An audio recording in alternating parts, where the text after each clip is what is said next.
ఇది నూకతోటి రాజేష్ గారితో మనం ఉన్నాం. ఇక్కడ రాజకీయ వాతావరణం, ఇక్కడ ఎలక్షన్ పరిస్థితులు, అతను గెలుపోవటములు తదితర అంశాల గురించి మనం క్షుణ్ణంగా మనం చర్చించడానికి ప్రయత్నించాం. నమస్తే సార్. నమస్తే. చెప్పండి, మీరు ఎలక్షన్ ప్రచారం జరుగుతుంది దూరుగా, ఏంటి మీ అనుభవం? ఇక్కడ ఎలా ప్రచారం ఎలా ముందుకు పోతున్నారు? స్పందన ఎలా ఉంది? మెయిన్గా స్పందన బ్రహ్మాండంగా ఉంది. స్పందన విషయంలో ఎక్కడ లేని విధంగా ఏ పార్టీకి లేని స్పందన వైఎస్ఆర్ పార్టీకి నాకు ఆదరాభిమానాలు లభిస్తున్నాయి. దానికి ముఖ్య కారణం ఫస్ట్ మా నాయకులు. ఎందుకంటే వారందరూ కూడా ఫస్ట్ నన్ను యాక్సెప్ట్ చేసి అక్కడి నుంచి తీసుకెళ్ళి ప్రజలకి చెప్పి మంచివాడు మీకు మంచి చేస్తారని చెప్పి నన్ను అక్కడ పరిచయం చేస్తున్నారు. ప్రజలందరూ కూడా ముఖ్యంగా మన జగనన్న మీద ఉన్న అభిమానంతో జగనన్న చేసిన సంక్షేమ పథకాల్లో దీంతో ఆయన పంపించిన అభ్యర్థి కాబట్టి నన్ను వాళ్ళందరూ కూడా మేము ఖచ్చితంగా మేము జగన్ మళ్ళీ మేము గెలిపించుకోవాలి, ఓటు చేయాలి కాబట్టి మేము గెలిపించుకుంటాను ఆయన అని చెప్తున్నాను. సార్, ప్రధానంగా మీకు ప్రత్యర్థి పార్టీ తెలుగుదేశంలో నుంచి కోనేటి ఆదిమూలం, ఇంతకుముందు కోనేటి ఆదిమూలం వైఎస్ఆర్సీ పార్టీలో ఉన్నారు, ఇప్పుడు తెలుగుదేశం పార్టీలో పోటీ చేస్తున్నారు. ఈ విషయాన్ని మీరు ఎలా జీర్ణించుకుంటున్నారు? ఇక్కడ ఎలా పరిస్థితులు, ఇక్కడ మీ నాయకులు కావచ్చు, ఎందుకంటే అతనితో సత్సంబంధాలు ఉన్నాయి, ఏదైతే వైసీపీ పార్టీలు ఇప్పుడు ఉన్నారో వాళ్ళకందరికీ సత్సంబంధాలు ఉన్నాయి. ఆ ఓటు బ్యాంక్ని మీరు ఎలా కాపాడుకోగలుగుతారు? దాన్ని ఎలా ఓవర్లుక్ చేసి మీరు ముందుకు పోగలుగుతారు? సత్సంబంధాలు అప్పుడు ఉన్నాయి, ఇప్పుడు ఎందుకు ఉంటాయి? అవి 5 సంవత్సరాలు పనిచేస్తారు, ఎమ్మెల్యే అభ్యర్థిగా పనిచేస్తారు. రాజకీయాల్లో ఎంత ఉండవండి. రాజకీయాల్లో పార్టీకి ఉంటుంది, వాళ్ళకి పర్సనల్గా ఉంటే ఇప్పటికే పోయి ఉంటారు.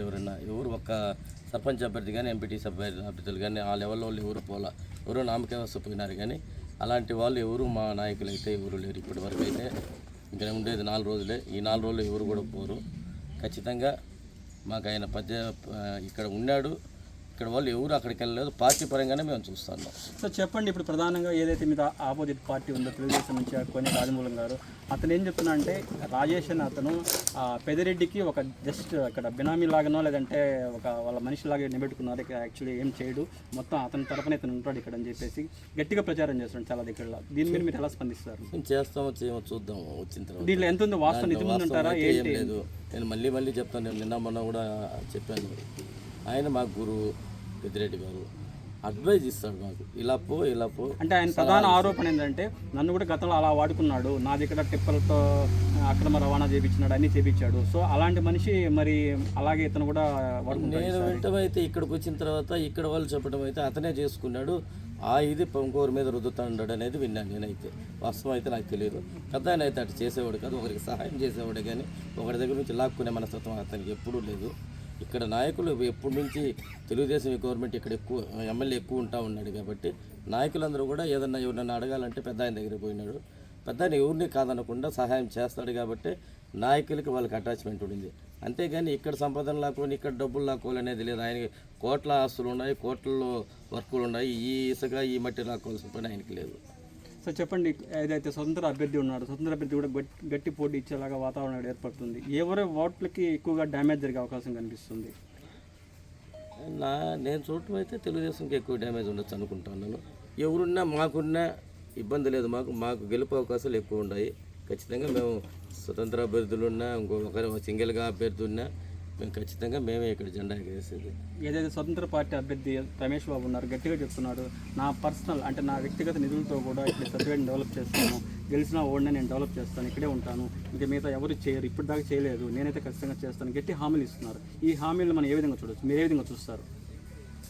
ఆయన ఎందుకు అట్లా హామీలు ఇస్తున్నారో తెలియదు. ఆయన ఇక్కడ కాదు, నన్నే ఇక్కడ జిల్లా వాడిని నన్ను 4 లోకల్ అంటున్నారు. మరి ఆయన ఈ చుట్టుపక్కల ఆయన కూడా కాదు, అక్కడెక్కడ కోస్తా అతను.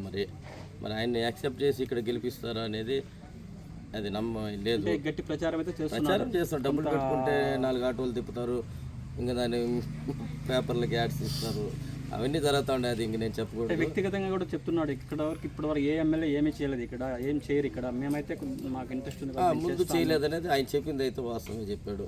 ఆదిమూలం గారు ఏమి చేయలేదు. అంతకుముందు టీడీపీ వాళ్ళే ఉన్నారు అన్నీ. నాకు చూసినంత వరకు నేను నాకున్న ఇన్ఫర్మేషన్ ప్రకారం ఒక నారాయణ స్వామి గారు ఏదో కొద్దిగా చేశారని విన్నాను ఇక్కడ. ఆ తర్వాత ఏ డెవలప్మెంట్ టీడీపీ వాళ్ళు చేయలేదు. వచ్చిన ఆదిమూలం గారు కూడా ఆయన చేయలేదు.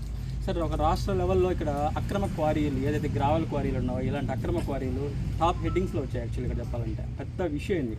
ఇక్కడ సత్యవేడ్ అనేది ఒక పెద్ద టాప్ స్టోరీ లాగా వచ్చారనమాట. ఇప్పుడు మీరు గెలిస్తే నెక్స్ట్ రాబోయే ప్రభుత్వంలో మీరు ఇలాంటి అక్రమ క్వారీలని అంటే పర్మిట్ ఉండేటి కాదు, ఏదైతే అక్రమంగా క్వారీలు చేస్తుంటారో ఆ అక్రమ క్వారీలని నిరోధించడానికి, ఆ సంపాదన ఇక్కడున్న వాళ్ళకి వినియోగించడానికి మీరు ఏమైనా చర్యలు తీసుకుంటారా? ఖచ్చితంగా తీసుకుంటాను. అంటే ఏ విధమైన చర్యలు ఇక్కడ? అంటే నేను వచ్చిన తర్వాత దాన్ని పరిశీలించి చేస్తాను. ఎలా ఉన్నాయి, ఎక్కడ అక్రమంగా జరుగుతుందో చూసుకొని చేస్తాను. అంటే చాలా రోడ్లు అయితే చాలా రోడ్లు అయితే డ్యామేజ్ ఉన్నాయి, చూసాను నేను కూడా. అవన్నీ కూడా నేను పరిశీలిస్తాను ఖచ్చితంగా. ఇంకా మీరు ఈ పరిశీలనలో, ఈ పర్యటనలో ఎక్కువ సమస్యలు ఏం గ్రహించినారు? ఎక్కువ సమస్యలు మీ దృష్టికి ఏమొచ్చాయి? సత్యవేడి ఎక్కువ మౌలిక సదుపాయాలు అంటే రోడ్స్, డ్రైనేజెస్ ప్రాపర్గా వేసు బరియల్ గ్రౌండ్స్కి ఎక్కడ కానీ ప్రతి విలేజ్లో శ్మశానానికి దారి లేదు, కొన్ని చోట్లయితే శ్మశానాలు లేవు, మేము ఎక్కడ చెరువు గట్టు మీద వేసుకుంటాము. మరి ఇవన్నీ ఆయన చేసి ఉండొచ్చు. ఎందుకు ఆ చేసిన వర్కులు కూడా కొద్ది గొప్ప ఆ ఎంపీపీ ఫండ్లోనో, జడ్పీటీసీ ఫండ్లోనో, సర్పంచ్ ఫండ్లో నుంచి చేసుకునేవే. కానీ ఆయన పర్సనల్గా ఎమ్మెల్యే గారు తెచ్చి చేసిన ఫండ్స్ అయితే నాకు ఎక్కడ కనపడలేదు. ఖచ్చితంగా వాటి మీద నా దృష్టి పెడతాను ఫస్ట్. ఆ తర్వాత టెంపుల్స్ గ్రామ దేవతలకి ఎక్కడ చాలా చోట్ల గుళ్ళు లేవు, అవి కూడా నేను డెవలప్ చేస్తాను. సార్, ఇక్కడ సత్యవేడ వాసులకి ఏదైతే ప్రధాన సమస్య రాసుకుప్పం బైపాస్, నాకు తెలిసి ఆదిమూలం కూడా గట్టిగా ప్రయత్నం చేశారు, బట్ అదైతే ఆ కళ నెరవేరలేదు. మీ గెలిస్తే ఖచ్చితంగా దీన్ని చేస్తారా? ఖచ్చితంగా చేస్తానని నమ్మకం నాకు ఉంది. ఎందుకంటే ఎంపీ గారు కూడా నాకు ఫ్రెండే. ఎంపీకి కూడా నేను చెప్పాను ఆల్రెడీ, మేమిద్దరం డిస్కస్ చేసాం దాని మీద. ఖచ్చితంగా దాన్ని మేము తీసుకెళ్తాం. ఇంకా అదేవిధంగా టీటీడీ కళ్యాణ్ భూమి పూజ చేశారు, బట్ మీరే దాన్ని కంప్లీట్ చేస్తారా? మీ ముందు ఇది ఉందా? చెప్పారు, నాకు అది కూడా చెప్పారు. ఖచ్చితంగా నేను చేస్తాను, కంప్లీట్ చేస్తాను. ఇంకా హాస్పిటల్ ఇంకా డెవలప్ చేయడం, ఇలాంటి విషయాల మీద మీరు ఎలా ఫోకస్ చేయబోతారు? అవి కూడా నేను పర్సనల్ మేనిఫెస్టో కూడా ఒకటి చేస్తున్నాను. ఖచ్చితంగా మండలానికి సపరేట్గా ఏ ప్రాబ్లమ్స్ ఉన్నాయని అవన్నీ కూడా నేను ఖచ్చితంగా చేస్తాను. ఇంకా శ్రీ సిటీ మీద ఇక్కడ కొంతమంది ఉద్యోగాల కోసం ఇట్లా ఉన్నారు, వీటి మీద ఏం చర్యలు తీసుకోపోతారు? శ్రీ సిటీ ఇది నాకు వచ్చింది దృష్టికి, చాలాసార్లు చాలామంది చెప్పారు. మనకి లోకల్కి ఎక్కువ ఇవ్వటం లేదు, చెన్నై వాళ్ళకి ఎక్కువ జాబ్స్ ఇస్తున్నారు. అవి కూడా నేను ఖచ్చితంగా దృష్టి పెట్టి సీఎం గారి దగ్గరికి తీసుకెళ్తాను. ఇంకా స్మాల్ స్కేల్ ఇండస్ట్రీస్ ఇలాంటి సంబంధించి mini hubs parks, SEZ parks అంటే పెద్ద సైజులు కాకుండా చిన్న సైజులు పార్క్స్, ఇండస్ట్రియల్ పార్క్స్ లాంటివి మీ దృష్టిలో ఏమన్నా ఉన్నాయి? ఎందుకంటే ఇది ఇండస్ట్రీలకు అనుకూలంగా ఉంది వాతావరణం, ఎందుకంటే చెన్నై దగ్గరగా ఉండడము, పోర్టు దగ్గరగా ఉండడము అనుకూలంగా ఉంది. సో ఇలాంటి వాటి మీద మీరు ఏమైనా హామీ ఇవ్వగలుగుతారు? సత్యవేడ ప్రజలకు ఏమైనా హామీ ఇవ్వగలుగుతారా? నేను గమనిస్తున్నాను, ఇంకా దానికి ఒక డెసిషన్కి అయితే రాలేదు. ఖచ్చితంగా నేను అవి చేసేదానికి చూస్తాను. అలాగే టూరిజం డెవలప్మెంట్ కూడా ఎక్కువ మనకి కేవీపురము, పిచ్చాటూరు ఇదంతా కూడా టూరిజంకి సంబంధించి వాటర్ ఫాల్స్ అవన్నీ ఉన్నాయి. ఆర్ఏ వాటర్ ఫాల్స్ కానీ, ఆర్ఎన్ఏఆర్ కానీ ఇవన్నీ కూడా టూరిజం కింద పెట్టేదానికి నేను ఆలోచిస్తున్నాను. ఆల్రెడీ వర్దేపాలెంలో సిద్ధులై కోన ఉంది, ఆల్రెడీ ఫారెస్ట్ ఎక్కువ కోన్ ఆఫ్ ఫాల్స్ అని చెప్పేసి దానికి చెన్నై తగిడి ఎక్కువగా ఉంటుంది.